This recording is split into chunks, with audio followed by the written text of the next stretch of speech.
გამარჯობათ, მე ვარ თიკა ოფნელიშვილი. ჩემი საახალწლო სურვილია სკოლაში მალე მივიდე და ჩემ მასწავლებლებს და ჩემ კლასელებს შევეხუტო. ჩემ დედიკოს და მამიკოს ვუსურვებ, რომ ჯანმრთელები იყვნენ. ჩემ კლასელებს ვუსურვებ, რომ ბევრი სურვილები აუსრულდეთ.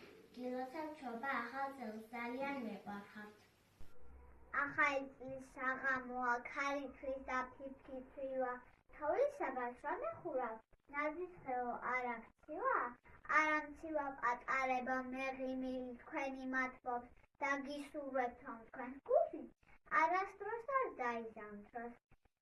ჩემო ტკბილო ნანა მასწავლებელი და ელენე მასწავლებელო და ჩემო კლასელებო, გილოცავთ ახალ წელს, მრავალს დაესწარით.